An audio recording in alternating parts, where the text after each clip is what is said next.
Hello, Radhe Radhe, Ram Ram सभी के लिए। देखिए, जिसका आपको बेसब्री से इंतज़ार था ना कि हमारे एग्ज़ाम कब होंगे, तो भैया एग्ज़ाम डेट आ गई आपकी। ठीक है, सेमेस्टर वाले जो विद्यार्थी हैं उनकी एग्ज़ाम डेट आ गई है। और जो बीएड में हों या एमएड में हों, आप स्नातक स्तर के हों या परास्नातक स्तर के हों, और आपके री एग्ज़ाम और ये सारी चीज़ें यहाँ पर आ चुकी हैं। तो डेट देख लीजिए कब से आपके एग्ज़ाम होने हैं और बड़ी अच्छी तरह कमर कस लीजिए क्योंकि एग्ज़ाम आपके आ गए और आपको परीक्षा देनी है। ये देखिए, आज सुबह हमारी जो परीक्षा नियंत्रक हैं ओम प्रकाश जी, उनसे बात हुई थी और उनसे इसी बात पर चर्चा की गई थी। तो हमने आपको बताया अभी कि बात जब हुई तो हमने उनसे कहा कि आप इतना टाइम क्यों लगा रहे हो, एग्ज़ाम नहीं दिलवाना है कि आपको बच्चों को। तो उन्होंने कहा नहीं, एग्ज़ाम कराएंगे, जल्दी कराएंगे। हमने कहा कब कराएंगे आप? तो इसी विषय में बातचीत हुई थी हमारी। और ये लेटर अभी हमको मिला है, देखिए वेबसाइट पर ही देखिए। इसमें क्या है कि ये लिखा है, जो 23 तारीख को मीटिंग हुई है ना, यानी कि जो कल हुई है ना, उसके हिसाब से ये लिखा है कि आप ये पहली लाइन पढ़िए, ये वाली फर्स्ट पॉइंट पढ़िए।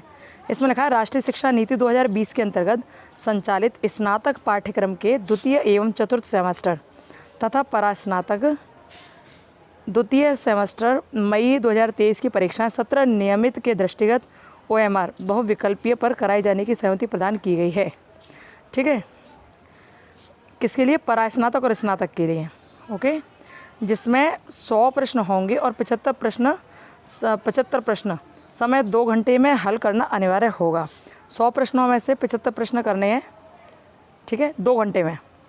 75 प्रश्न से अधिक प्रश्न हल करने पर केवल 75 को ही मूल्यांकित किया जाएगा। ठीक है, ये किसके लिए? ये उन बच्चों के लिए है जो स्नातक के द्वितीय सेमेस्टर में हैं या चतुर्थ सेमेस्टर में हैं और परास्नातक के द्वितीय सेमेस्टर में हैं। ठीक है, मतलब ये आपके लिए नहीं है, एमएड वालों के लिए नहीं है, ये ध्यान रखो विशेष रूप से। एमएड वालों के लिए नहीं है ये किसके लिए है? ये उन्हीं विद्यार्थियों के लिए है जो स्नातक परास्नातक है। हालांकि एमएड परास्नातक में आता है, एमएड परास्नातक है, लेकिन यहाँ देखिए इसे सेकंड वाला, एमएड पाठ्यक्रम वर्ष 2023 की परीक्षा विस्तृत निबंधात्मक पैटर्न पर जुलाई माह के प्रथम सप्ताह में आयोजित कराए जाने की अनुमति सहर्ष प्रदान कर दी गई है। यानी कि आपका जो पेपर होगा वो डिस्क्रिप्टिव होगा। ठीक है, आपका जो पेपर होगा वो डिस्क्रिप्टिव होगा। यहाँ पर स्नातक और परास्नातक वो वाले विद्यार्थी हैं, जैसे BA BSc BCom में सेमेस्टर वाइज एग्ज़ाम हो रहे हैं, है ना, और ऐसे ही MA MSc MCom में सेमेस्टर वाइज एग्ज़ाम हो रहे हैं, ये उनके लिए है। ठीक है, तो ये तो MA MSc MCom सेमेस्टर वाले जो हैं BA BSc BCom उनके लिए, ऊपर वालों के लिए। लेकिन सेकंड वाली जो मेन हेडिंग है वो आपके लिए, एमएड सेकंड सेमेस्टर वालों के लिए, एमएड वालों के लिए मुख्य रूप से, सेकंड सेमेस्टर छोड़िए, एमएड वालों के लिए है। तो इसमें कह दिया गया है कि आपके जो एग्ज़ाम होंगे ना वो जुलाई माह के प्रथम सप्ताह में आयोजित कराए जाएंगे। ठीक है, अब तीसरा पॉइंट देखिए। तीसरे पॉइंट में वार्षिक प्रणाली के स्नातक अंतिम वर्ष, यानी कि वार्षिक प्रणाली यानी कि जिनको एनुअल एग्ज़ाम है। अभी तो आपने सबसे पहले फर्स्ट वाले जो पॉइंट था उसमें आपने देखा सेमेस्टर वाइज जिनके एग्ज़ाम है, इसमें आपने देखा सेमेस्टर वाइज एग्ज़ाम जिनके हैं, तो उनका तो ऑब्जेक्टिव होगा। ठीक है, एमएड वालों का सब्जेक्टिव होगा, आपको लिखित में पेपर देना पड़ेगा। लेकिन जो तीसरा पॉइंट है अब इसको ध्यान से सुन लो। यहाँ पर स्नातक और परास्नातक तो हैं, MA MSc MCom तो हैं, BA BSc BCom तो हैं, लेकिन यहाँ पर कौन से? अनुअल वाले, जिनके परीक्षाएं 1 साल में 1 बार होती हैं, जिनके ईयरली एग्ज़ाम होते हैं। ठीक है, ये उनके लिए। तो देखिए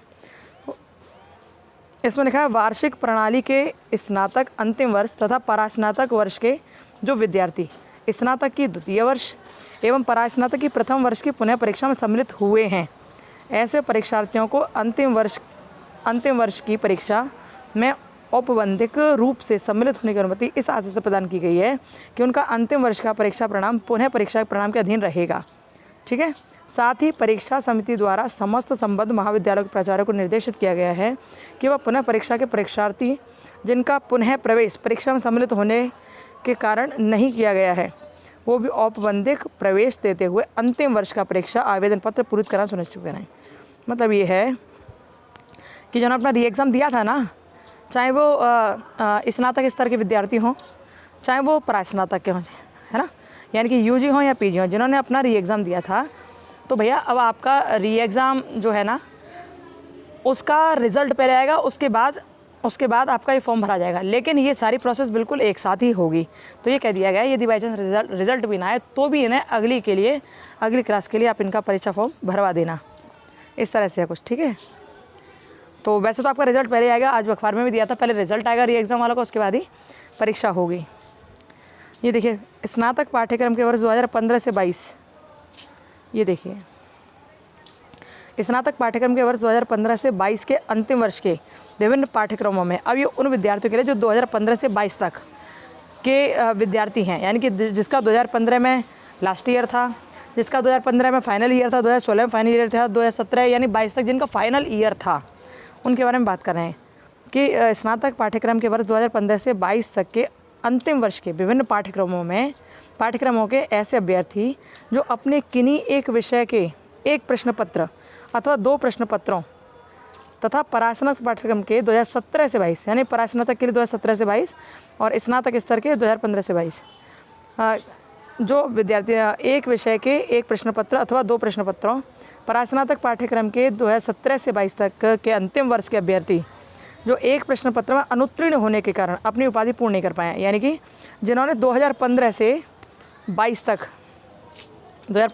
तक एग्ज़ाम दिया था लेकिन 1 या 2 पेपर में फ़ेल हो गए और फेल होने की वजह से वो अपना डिग्री नहीं ले पाए हैं, तो उनके लिए यहाँ पर कहा गया है। साथ ही साथ जो पीजी ग्रुप के हैं, जो पोस्ट ग्रेजुएट जो कर रहे थे लेकिन किसी कारणवश वो अपने एक पेपर में फ़ेल हो गए, एक पेपर में, तो 2017 से 22 तक के परीक्षार्थी थे, पीजी कर रहे थे, अपने फाइनल ईयर में एक पेपर में फ़ेल हो गए हैं, तो उनके लिए यहाँ पर एक नई बात निकली। नई बात क्या? उनके लिए ये निकला है कि आप 5,000 रुपये का शुल्क दो और जिससे आपकी पुनः परीक्षा होगी और पुनः परीक्षा के बाद आपको आपकी डिग्री मिल जाएगी।